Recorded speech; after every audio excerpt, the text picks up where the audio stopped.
Look at me, Brian. Roller coaster. Yeah. I'm so glad we got that on film.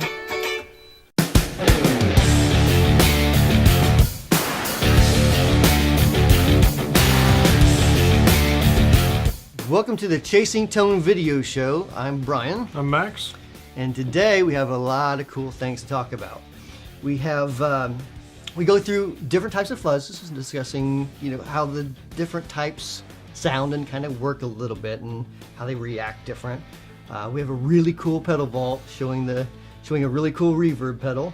Yep. We also talk about buffering, why you would want to use any sort of buffers. We also talk about how to run your amp whenever you have to play at a very low volume, like if you're practicing at home and you don't want to Make life loud. Exactly. So with that, let's get in the show and get in the first question. What is the difference between most fuzz type pedals? All right, so this question actually comes from a number of people who have asked us about different fuzzes and what's the difference between them, and et cetera, et cetera. You'll notice the Velvet Fuzz is not on here because I didn't want to put it on here, basically. Yeah. There's really no other reason than that. These are all cool fuzzes. You got the Big Muff, which is that's the old Russian version, right? Yep. And then you have... Yeah, that's Alex Clay's. Alex Clay's, yep. And then you have the Scarab, which is made of basic audio, and that's like a tone bendery type of thing. Cool. And then you have the Fuzz Face, which I love. What I love most about this Fuzz Face is that the fuzz and volume knobs are backwards from the factory. Nice. So I don't... In and outs are backwards too. Or I assume it's from the factory. You know what? I bought it used, so I guess it's possible someone could have switched it. But you got it for like $30 or something. Yeah, something insane. crazy. So it's a little like, it looks like the volume's up all the way. It's because it's the fuzz amount, Gotcha. So anyways, clean tone. Big Muff.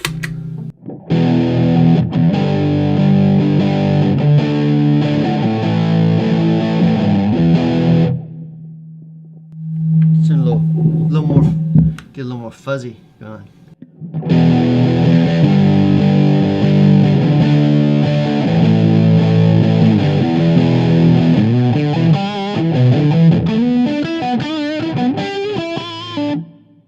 Boom. That's the Big Muff. And then, this basic audio, I actually forget. Okay, so we have bias control, a fat control. Why's it gotta be fat? Eat too much. Tone and fuzz. Boom. And volume, of course. So, you know what? I'm actually, feel free to turn those knobs. That's the volume. So that one should go all the way down. Let me take a little volume out of that.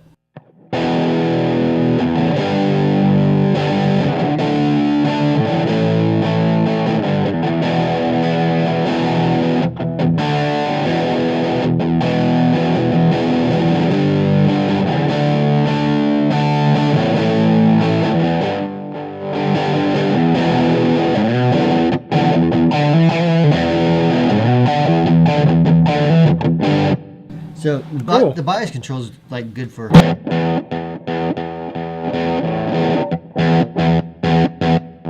Yeah, like hairy stuff. Yeah. Like you notice when I'm barely picking, nothing comes on. Yeah. So it's just like a little sputtery.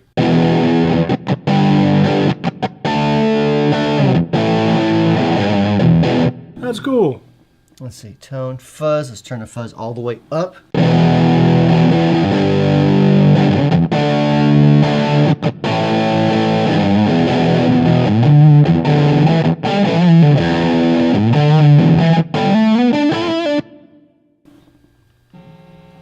You got kick back on? Yeah. That's because it's biasing the transistors. Hence the bias control. Oh. So, you know what we didn't check to see how it cleans up?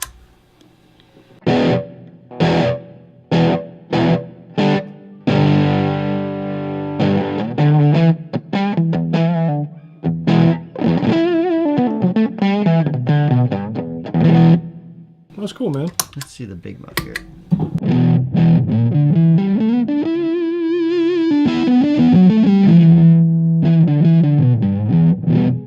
So big muffs don't clean up like other fuzz circuits.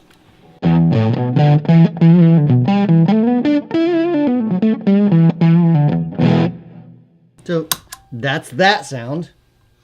Volume here again, and that's cranked on the fuzz control.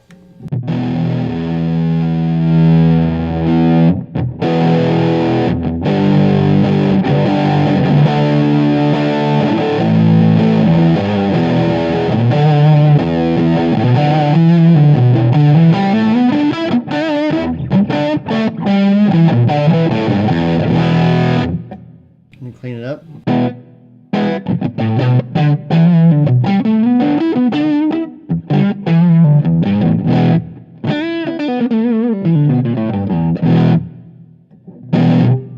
So out of the three, the Fuzz Face actually cleans up a little better. It does clean up a little better, yeah. Yeah, the Scarab has more gain to it technically. Clips more, clips harder. The Big Muff clips harder as well, but it's more like the Big Muffs to me are almost like a distortion. More than, I mean, they are a bit fuzzy, but they're nowhere near as fuzzy as like a tone bender or a Fuzz Face. So Yeah. here, we totally play different. So we'll run through the same thing real quick. So right now,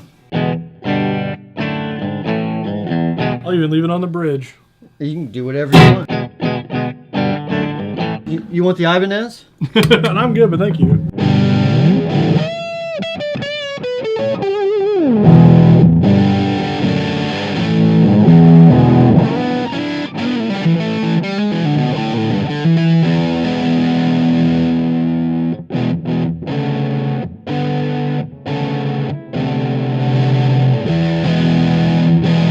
That's pretty cool.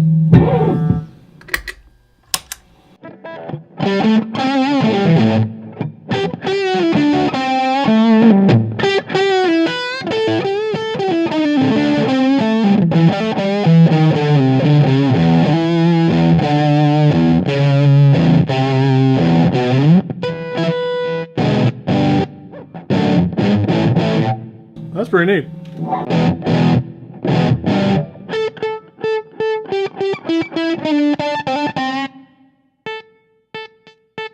That's pretty cool.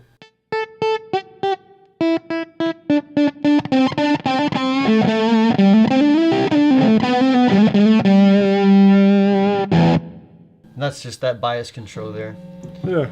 All right, and the Face of Fuzz.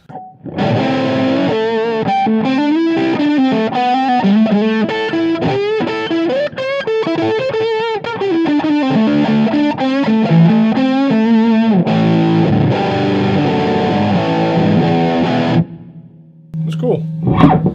I think out of three of them, I think I'm almost a Fuzz Face guy. Mm-hmm. Yeah, it sounded good with you. Yeah. Yeah, with me, I can't get a lot out of it. I think correct me if I'm wrong, didn't Stevie Ray Vaughan play Fuzz Face? Vaughan? I think so. I think there is a Fuzz Face in it. I think Cesar Diaz like modded some or something. I'd have to ask Anthony from the Texas Blues Alley. He knew him. Nah, not really. As I call him, Vaughan. Well, that's how I remember how to his real spell it. name. That's his real name. Stage name is just Vaughn. Just Vaughn. Yeah. Yeah. Nerds. All right, so that's the difference between those types of fuzzes. They sound dramatically different. They feel a lot different. It's the big thing. They feel definitely nail on the head, man. They totally feel different. Yeah.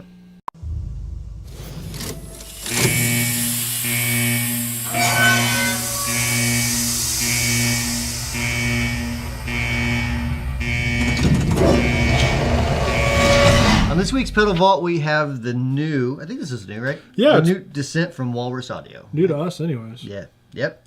So really cool pedal. Actually got it at the Nashville Amp Show a couple weeks ago. And Colt from Walrus was in the room next to us, actually. Wampler, Walrus, were they like It was alphabetical order. No, it happened. It just so happened that way. And there actually wasn't like a whole bunch of traffic at the show. So, Okay. so there was some downtime. So we just would all, hang out, and they had beer over there. Lucky. So, we hung out at the Walrus room. And, no, but really, so I hadn't really had a chance to play on their stuff. So, I mean, they had a bunch of cool stuff. And so I talked Colton to trade me the Latitude tremolo Yeah. for The descent. You should have got a Mayflower. Those things are awesome. Well, that's the thing. I was like wanting a bunch of them, but he said our pedal sucked. So, Colt, if you're listening, you need to send me a Mayflower because they're out of this world awesome. So, It did sound good, yeah. Anyways. A lot of stuff sound good. So. The Descent. And then they have the joystick one, right? Yeah, Yeah, I know. and that was pretty cool too. But it was not like anything I would personally use. So versus the Descent, which has got tons of cool features. So anyway, so we're going through a Port City Pearl, right? Yep. With a Whitfield that's not a Telecaster, Stratocaster. It's the only Nice. caster. So let's hear your clean tone, and I'll push it on here. I'm left alone. I need an adult.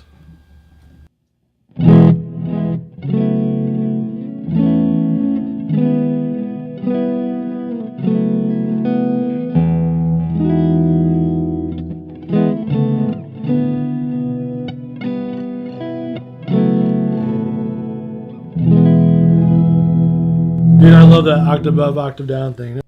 You can hear it just on the tail end of it.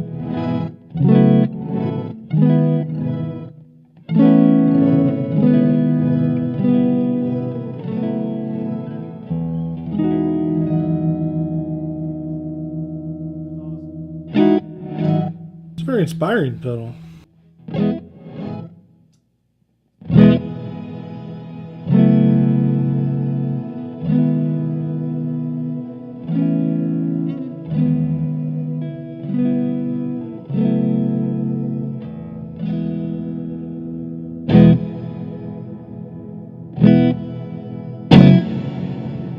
So it's very touch responsive too. Like the more you dig in, you can hear it. Do I?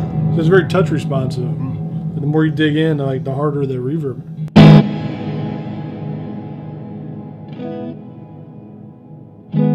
That's cool, man.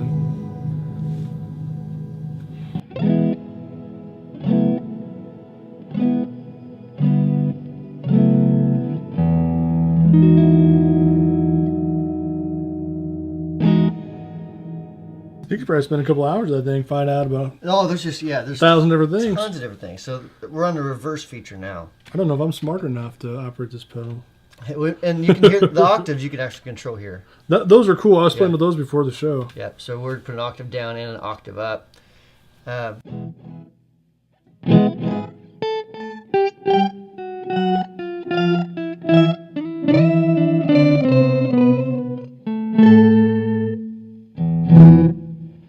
Hit it again.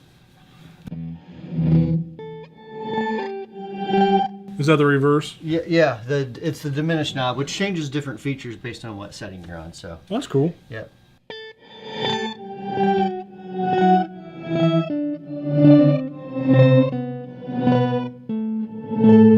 See that? Let me I can take play the scale. octaves out real quick.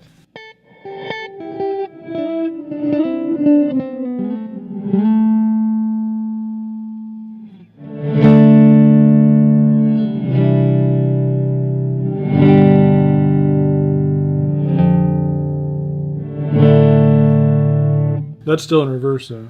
Yeah. Yep. I just took the dry mix all the way out. That's cool, man. Let me put it on shimmer again.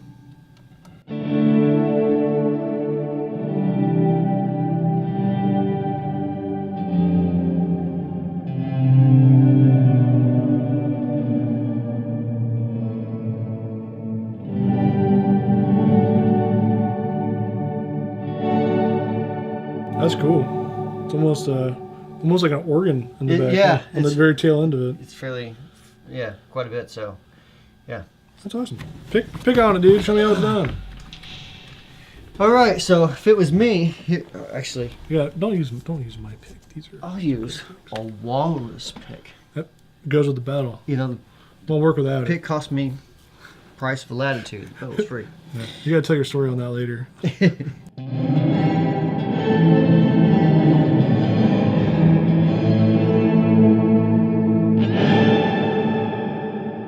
Not using it right. I don't think it's suitable. That setting is not really like a chicken picking type of thing. It's not a chicken picking thing. But like for chords and stuff.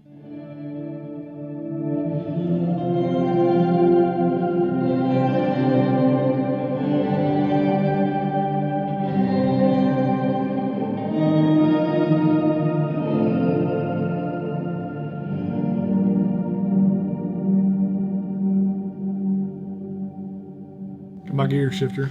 Yep. That's cool, man. I'll mess with the Hall setting real quick.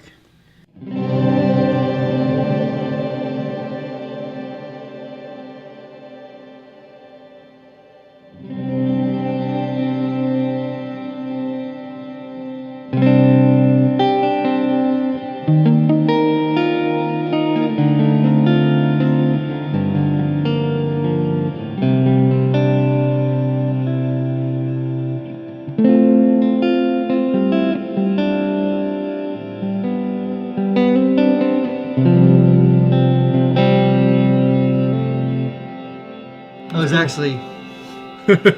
Where's my bender? I was trying to bend that G into... yeah, didn't work. Anyways. So, yeah. That's cool, man. Very cool pedal. Send me a Mayflower. They're awesome. All right, so let's get to the next question. How can good tone be achieved in low volume scenarios such as practicing at home? So that's a really good question. Actually, the trick to that is increasing the bass on your amp and lowering the treble a bit. And some of that is just because as you turn an amp up, you actually get that naturally. You actually get more low end, or at least what your ears perceive. Yeah. It sounds like more low end, and also the high end tends to taper off, especially like as you really crank something up. You know what I mean? Yeah. So that's kind of a little trick. Like if you're playing really low, like right now we're on a deluxe reverb, and the bass is up fairly high. The treble's down like 4, so it's.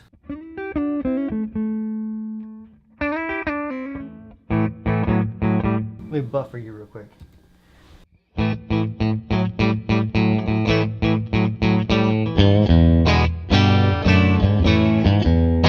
Okay, so now if we're going to do a distortion tone, I'll use the catapult because it's. Yeah. I mean, So- of course, it's your guitar. Or something. You know? So keep in mind, I mean, we're at like just 2, which is not too loud on that amp.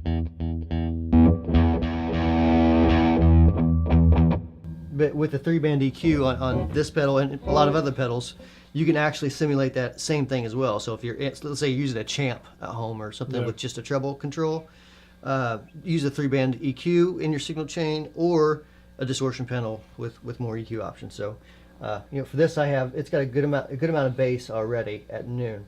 So.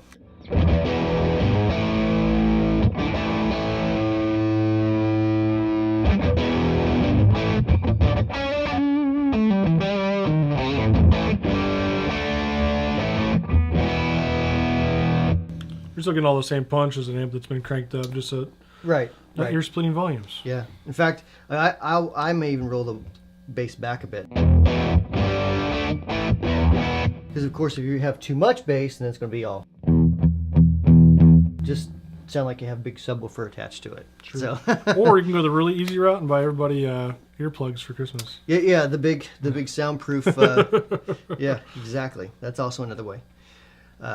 So that's the quick and easy answer to that. It's just simple EQ changes is the best way. What is the benefit of using a buffer and a true bypass signal path? All right, so that's actually another great question. There is a gigantic difference between buffered and non-buffered signal. Absolutely. So right now we're going through our show board. Wait, that's off right there. We're going through our show board. So there's it's 2 15-foot cables, I think. What? Yeah. 30 feet of patch cables or something like I have it that. all figured out. I think between everything, it's like 75.5 feet. 75 and a half. Where the cable. That's all. Because you have these great big runs underneath. I think are like 6 Right. feet too. So. Right, and so I mean, you're probably watching us on YouTube, and you've probably heard other people talk about why exactly it is. So I'm going to give you like the 3rd grade version because that's what most of us really care about, right? You really don't want to go through the math of it, do you? No. Okay, so It's a lot of math. Yeah, it's stupid. So, so really, like as it pertains to guitar playing, if you don't have any buffers in the signal, whether you have a 10-foot cable or a 20-foot cable, you're always going to lose some highs just because the high impedance coming from a guitar, and with it being high impedance, you're just that cabling actually takes off a little bit of high end for every foot of cable. So multiply that by 75 foot, you got a lot of high end being taken off the cable. Yeah. So quick, simple fix: put a buffer as close to the guitar as possible. If you want to spend some cash and have someone put a buffer in the guitar, I think Joe Perry did that, like right? Joe Perry, Yeah. yep, that's a cool way to do it. But the exception is like if you used a Fuzz Face, several different types of fuzzes, tone benders. You'll want to put the buffer after that fuzz. And even some walls too. Some, I forget. It depends on the wall, because sometimes they build a buffer in there to allow for it. So, but let's just play it safe and say buffer after the wall if you're unsure. The quick way to find that out is just by putting it before and after and see what happens to the wall. So without any sort of buffering, just high impedance signal here.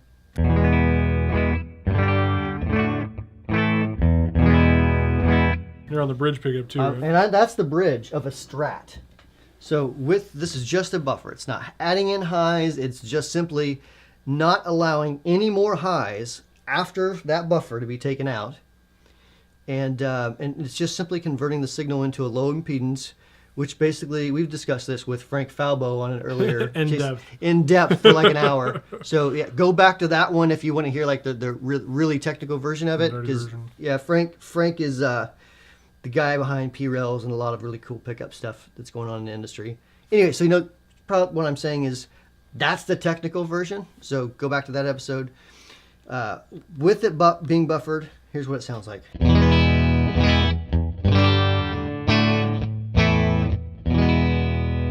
Turn it off for me again.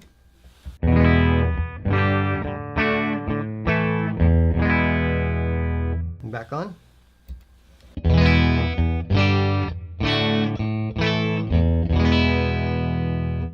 So tons of difference. Big time. And also a little hint. So let's say that you're not using a buffer in your chain and you kick on your compressor and you're like, wow, that compressor's really bright.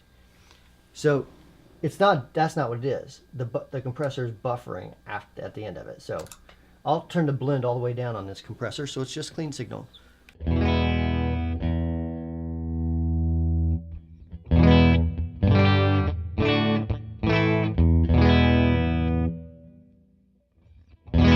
Wait, I'm buffer here, aren't I? Yeah. Okay, so let me try it again. Turning the buffer off, turning the Ego compressor on. It's all the way clean on clean blend, so no compression, just the blend circuit. That's without anything on. With the compressor on. So you'll notice it's not like a dedicated buffer, but it does sound like it brightens it up somewhat. And it's just because at the tail end of it, it is converting that signal to low impedance. Most pedals will do that too, just by design. So unless it's like a fuzz or something like that, most of your overdrives and distortions, even delays and stuff like that, the output section is arranged in such a way, just by design, that it's going to convert that signal to low impedance. So, but so I guess long story short, if you always have a compressor on, you're probably okay. Good to go. If you have a Boss buffer or Boss tuner or something, it's going to buffer a little bit as well. Really, any Boss pedal is going to buffer as well. So it doesn't mean you necessarily need to go out right now and buy a buffer. If you have a Boss pedal, it's a quick and easy way just to do it like that. So, all right. So hope that helped. If you have any questions, make sure you email us at podcast@wamplerpedals.com. If you're watching this on YouTube or Facebook, of course, now we do Facebook video as well. Make sure you comment below and share it with all your friends. And for Brian and Max, we'll see you next week. Thanks for watching.